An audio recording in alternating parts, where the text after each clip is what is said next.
Yo, what is up, guys? Welcome to my first episode in my new podcast called Superhero Sit-Down, where I sit down with another superhero fan and we talk about the things we love, which is superheroes. So, guys, today I have a very, very special guest for our very first episode, and his name is Sebby Clemens. Say what's up, Sebby. What's up, guys? So, Sebby, introduce yourself to my audience and tell them about yourself, where they can follow you and stuff like that. Hey, what's up, guys? I'm Sebby Clemens. I'm 15 years old, and I like to make YouTube videos. My content is centered around superheroes and SpiderMan, and that's something I'm really passionate about. And you guys can find me on YouTube, which is the main thing, and then on Instagram as well. And both of those are just my name, Sebby Clemens. So, guys, links for Sebby's content will definitely be in the description. Make sure to check them out after you're done watching or listening to this podcast. So, Sebby, when did you first fall in love with superheroes? Because I feel like everyone at some point has that one moment where they just fall in love with, the genre of superheroes. For me, I first fell in love with superheroes when, I was watching the original first installment of the Raimi trilogy in Spider-Man, and when Tobey Maguire said, "This is my gift, this is my curse, I am Spider-Man," and that movie really revolutionized my life and sparked my love for superheroes. So, what was your first, moment where you fell in love with superheroes? I would have to agree with you, man. I think the Raimi movies really did it for me. When I was younger, I first saw the Spider-Man movie, and it just really it captivated me and made me want to be like a superhero. And I looked up to Peter Parker as a role model, and I just from then on started to like the whole genre of people saving people and having extraordinary powers, and especially Spider-Man. So. Definitely. So, there's a certain level when you like superheroes, but when did you decide to go take it to another level and, take your love for superheroes to the next level by producing content based on superheroes? It really started with me wanting this whole superhero thing to be real, and so um, I was always wanting this fantasy to become real life, and so I wanted superheroes to be real. So I thought, what if you could wear a costume? What if you could do this? What if you could make real web shooters? What if you could have these power? You could actually make this thing real. So that's when I started to really get into making suits and stuff like that. And then I've always wanted to teach people how to do things, so it kind of combined with YouTube and the whole aspect of creating videos. So. Okay, so my next question is, Sebby, how did you get into making or customizing Spider-Man suits? I think it was just, I've been Spider-Man for Halloween 7 times in my entire life. And so just as a kid, I'd get those Halloween costumes as Spider-Man. But then I wanted to take it to the next level, and I would constantly see online people that are pretty big names in the cosplay community, like Spidey Fit and like Evan Jung and all those guys. They were making videos about like Zentai suits and skin tight like fabric suits, and I saw that and I was like, that's insane. So my grandma got me one for my birthday one year, and my first Zentai Zone suit back in like 2012 after the Amazing Spider-Man came out, and that's just when I really got into it. And so I saw these guys on YouTube puff painting, and so I kind of just learned from them and all their YouTube videos, and that's what I'd like to pass on to this next generation. Yeah, definitely. For me, 2012, after that Amazing Spider-Man movie, where you actually see him realistically making the suit, he's looking at the spandex, taking out the shoes, the sunglass lenses. For me, after that movie, that was, the beginning of, the revolution of the Yeah, Spidey cosplay community. exactly. I would Yeah, have to agree. Yeah. yeah, and it was crazy. After that movie came out, me myself, I went to Walmart, bought a couple bottles of puff paint, and tried making my own suit. Now, given I failed terribly, but I tried to make my own Spider-Man suit, and that's what that movie did for the Spider-Man community. Yeah, for sure. So my next follow-up question is, who is your favorite Spider-Man? Because there's a lot of debate. Tom Holland, Tobey Maguire, Andrew Garfield. For me, at least, they're all very, very good, and they all leave their own mark in their portrayal of the Spider-Man character. But who is your favorite Spider-Man? Um, I agree with you. They're all great. I love every single one of them. Tobey Maguire is the OG. You know, he's a classic. He's the reason I like Spider-Man in the first place. So I got to give him props. Tom Holland is great. I think I have a little bit of a problem with Tom Holland's portrayal just because he's so kiddish and he's very lenient on other people. But I think I love Tom Holland as an actor, so I think Tom Holland's portrayal is great. It's very comic accurate. But in terms of my favorite, I'd have to go with Andrew Garfield. I've always been very a person who's drawn to cooler people, and I think people criticize Andrew for being too cool of a Spider-Man and being not nerdy enough, who gets the girl too easy. But I think that was more relatable for me. And so I really liked Andrew's portrayal. I also loved his Spider-Man suits. I thought they were so unique and so different and very, like you said, the sunglass lenses and all that. Like the Amazing Spider-Man 1 suit has got to be one of my favorite Spider-Man suits of all time. And so I think Andrew is probably my favorite. Now, Sebby, I'm going to have to agree with you on that one because given Tom Holland looks very comic accurate, but my problem with Tom Holland's portrayal is his motivations behind the character. Exactly. You know, Spider-Man shouldn't be Spider-Man to try to impress Tony Stark. Yes.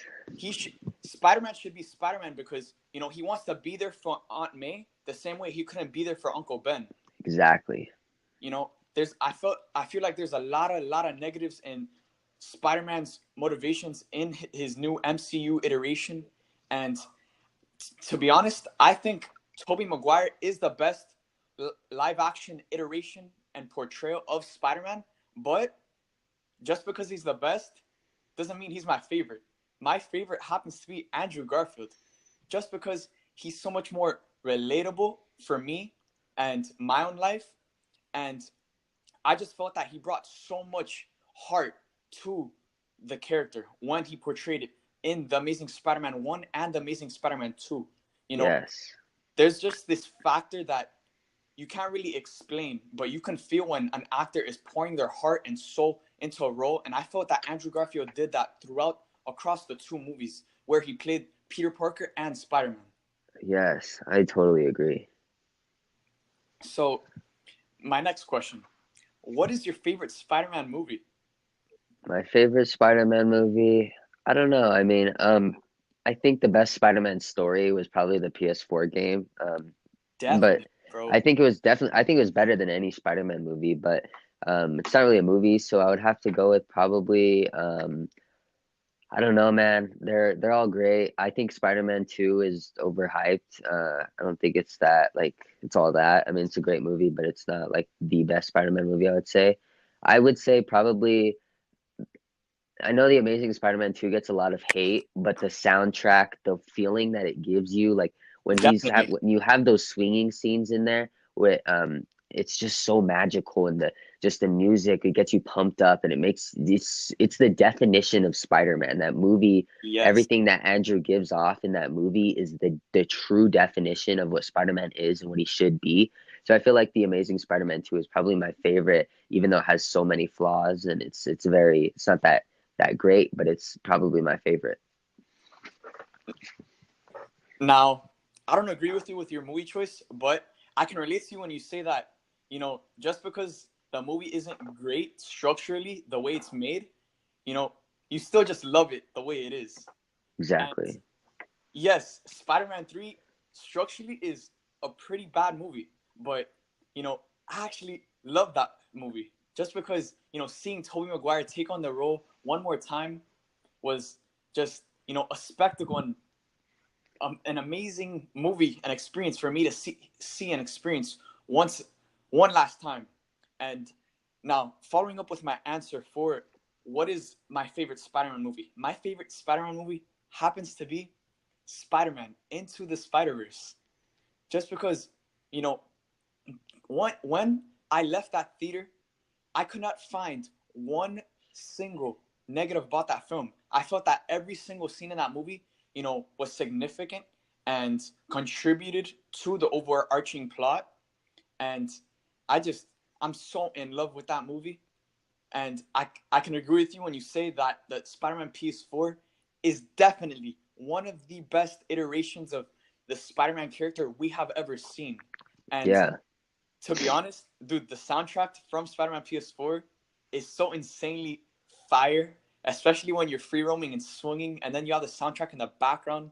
It really Yeah. captures the feeling of that you had when you were watching, Tobey Maguire swing through the city with the OG Raimi soundtrack in the background. Yes, yes, exactly. And Yeah, I also feel that each Spider-Man has their own strengths. When I say each Spider-Man, I mean Tobey Maguire, Andrew Garfield, and Tom Holland. But those swinging scenes with Andrew Garfield are next level. I feel like Andrew Garfield's web swinging was the best Spider-Man web swinging we have ever seen live action. And yeah, for sure. with the soundtrack in the background, it definitely, gave me butterflies in my stomach when I was seeing that on screen. Exactly. Yes. So my next question happens to connect to my answer. Have you seen Into the Spider-Verse? Yes, I have. So how do you feel about that movie? I think it was actually a great movie. I would say like probably going back to that question of favorite Spider-Man movie, I think that was probably the best structurally best Spider-Man movie. Like you said, like every scene was very good. Like there was not like I couldn't even see any problems with the movie. I'd like the only complaints I had about the movie was like I think some things were unnecessary. But other than that, like I think I really loved the movie. The animation, like I got like you said, I walked out of the theater just feeling like wowed and amazed because of how great the movie was, and it was amazing. It was such a great movie, and I think that's probably one of my favorite Spider-Man movies too. It really made you relate to Miles too, like Miles Yeah, Morales, made you appreciate his character. definitely. When I walked out of that film, I felt like I connect more to the Miles Morales character than I ever did with the Peter Parker character. Yeah. Just because he's a normal kid. He's not a nerd that gets picked on. He's a cool kid. He has friends, and Yep. he's awkward around the girls. Like, just that whole, portrayal of the Miles Morales character was just so relatable for me. I And agree. yeah, and that animation style is something we have never seen before, and it's something that, I feel is definitely Oscar worthy, without a doubt. Yeah, for sure. You know, there was even a fact that I saw a couple days before I watched the movie where they actually had, misprints or certain blurred areas in the film to represent the accurate, misprints or Oh failed yeah, yeah, yeah. from the old comic book printing, industry back in the day. Yep. I saw that too. That was super cool. And then even like when they put the Comics Code Authority at the very beginning and like all of those odes to old school comics and like even like the POW and the different like the cut scenes and the different like frames that they had to make it Yes, seem it was a live action comic book necessary, like pretty much. definitely. Yeah, bro. Like it. I literally felt like I was watching a comic book like come to life. Me And too, yeah. and when you take a step back from watching that movie, one, it was very, very underrated coming into 2018. Out of all of the 2018 movies coming out, Infinity War, Black Panther, Venom, Aquaman, this movie was, I would say, is close to the bottom when it comes to hype and the expectations. Yes, I So, agree. and then again, when you take a step back, the way that movie, you know, when you see the way that movie is structured and the story that they took with it, the Spider Verse storyline and the Spider Verse realm where they deal with other Spider Man is extremely complicated. Taking a bunch of characters from different dimensions is very complicated, but the way they, took that story and simplified it in that film to make it a lot more receptible to the general audience was absolutely amazing, and one of my biggest positives and takeaways from that film. I think I agree too. Like that was it's a very hard thing to handle, and I've always wanted to see that on the big screen, like live action. And I think that it paved the way for that. Like the way they handled everything was very smart, and just there wasn't over complicated like things. It was very smart the way they did it. Like I'd love to see a live action movie where they bring back Toby and Andrew and have him meet with Exactly. Tom. Like Like that would be now amazing. that now that they introduced the Spider-Verse in this film, like there is literally no limits as to what they can do in the future. Exactly. The end credit scene, sets up the rest. And compared to Sony's confidence with Venom, where they released the reviews for Venom the day the movie came out, or a day before the movie came out, they released the reviews for this movie 2 weeks before the movies came out, and they confirmed a sequel and a spin-off film featuring the Spider-Woman of the Spider-Verse. Yep. So it definitely shows Sony's confidence in this movie and in this franchise, because I feel like this animated universe has, huge capability of, doing big and changing the way, like changing the superhero movie genre. Of course. And, it was just a great movie, and it sets up so much as to what you can do with the Spider-Man universe, because Exactly. we've never seen on screen Miguel O'Hara, Spider-Man 2099, which is such a beloved character, and now, uh, you know, complying with that end credit scene, we're finally gonna get that. Yeah, that end credit scene was great. I've always loved Spider-Man 2099. I think he's super cool. I love the costume. Like especially in the PS4 game, like his costume Yes. is so sick. Like and it's actually a dream of mine to play him on the big screen if they ever have a live action adaptation because like I've always wanted to play Spider-Man, but like of course with different races and things, I'm Hispanic, so it's a more impossibility for me to play Peter Parker because he's more of a lighter character. Mhm. But with Miguel, he is a Hispanic Latino type of character, Yes. and I feel like I could bring that to the character, and that would be dope. So that's super cool. Yes, bro. Another thing too is that for during the lead up to this film, they actually kept so much under wraps. You know, going into it, we only thought that there was going to be three villains in the Green Goblin, Kingpin, and Prowler. But as we saw from that movie, there's so many surprise villain reveals. And to be honest, it was one of my best movie experiences because when, you know, certain things came up that were huge, my audience erupted.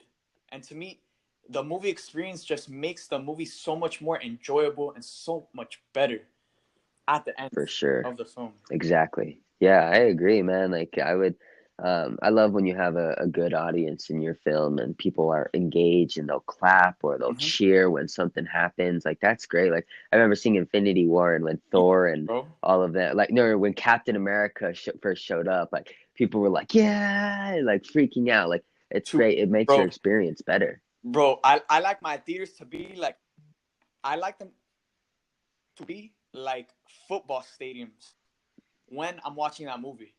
Like when Thor entered Wakanda, to be honest, I think that was the best moment in my entire life. Like the way that theater erupted, and there was just so many other big reveals in that film that just made the theater erupt and made my experience watching that film 10 times better.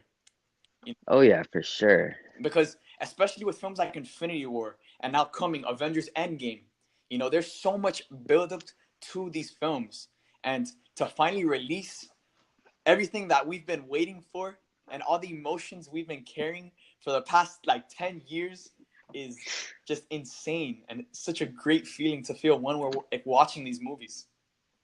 Yeah, I agree. It's insane how these movies affect us. But it's amazing. Yeah. So shifting over to the next Spider-Man film coming over, which is Spider-Man Far From Home. Have you read the trailer description that they showed from the trailer that they showed from CCXP? Yes, I have. Okay, so what do you think about Mysterio finally coming to the big screen?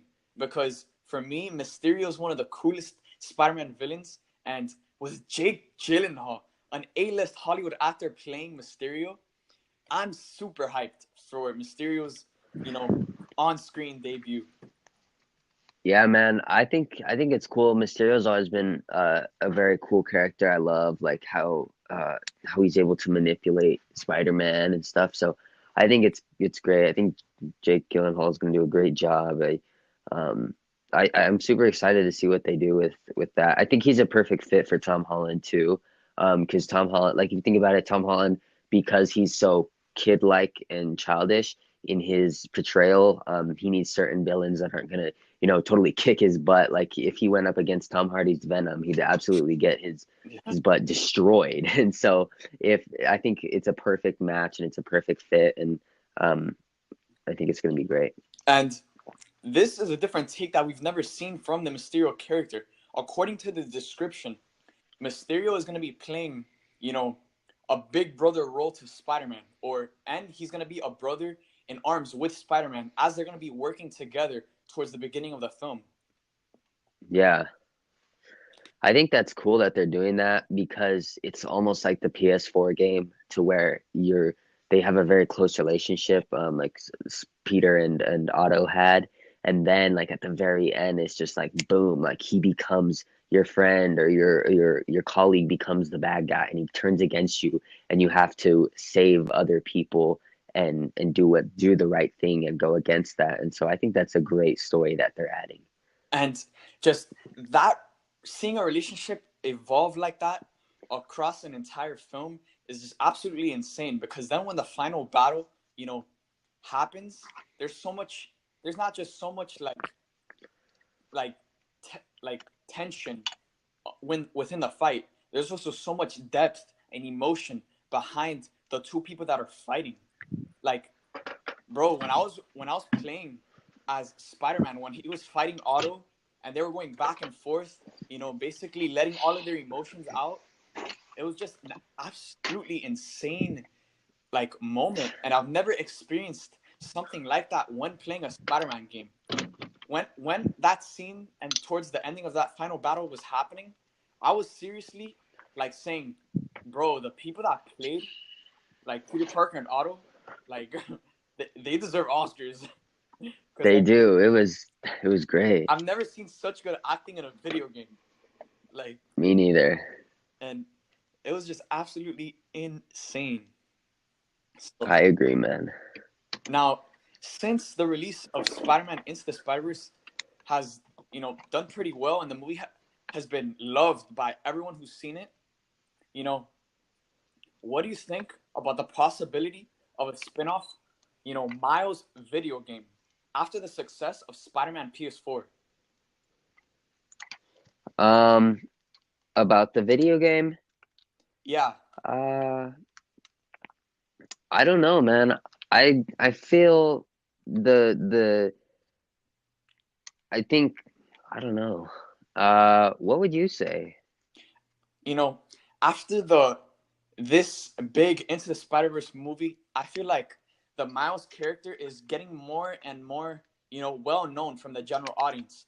And I feel like, especially after the end of the Silver Lining DLC, where we first see Miles actually, getting out on the field and learning how to web swing, I think there's so much more that they could do within that Spider-Man PS4 universe. Because as it's been said by Brian Intar, who is the lead director of the game, Spider-Man PS4 is the beginning of an entire gaming universe. So there's so many more stories that they could tell, and I feel like Miles is an easy way to spin off from the Spider-Man PS4 video game, because Yeah, he has his own story, his own villains, and I would personally like to see an Miles have his own video game, because as we know, Miles does have separate powers from Spider-Man, and it would be interesting to see how Insomniac, takes his electricity powers, his invisibility, and apply that to the mechanics of his own video game. I agree. I think, yeah, I think there's two different versions of the character we saw this year with, the video game and um, with the Into the Spider-Verse, but they're both very different, I think, but they're great because they're both the same character, and like you said, it opens up so many new possibilities, especially because people have seen Into the Spider-Verse, and it's a very beloved movie, and so people are going to want to see more of the character. And if Insomniac gives us more of that character in their game, which their game is already amazing, they give us more of that character, and people are going to flip. Definitely. So, guys, this is the end of episode 1 of Superhero Side Talk, featuring Sebby Clemens. Again, you guys can check out all of his content. Links are in the description. And Sebby, do you have any final words to say?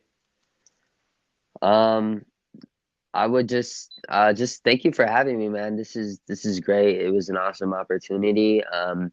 I think it's amazing, and I love talking superheroes with you. It was dope. And, yeah, definitely.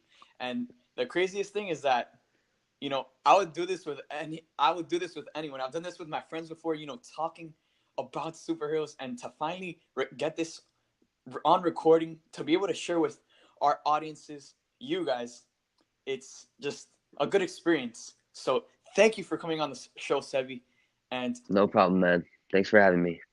There you guys have it. There is episode 1 of Superhero Side Talk. Thank you guys for watching. I hope you guys enjoyed, and see you guys next time.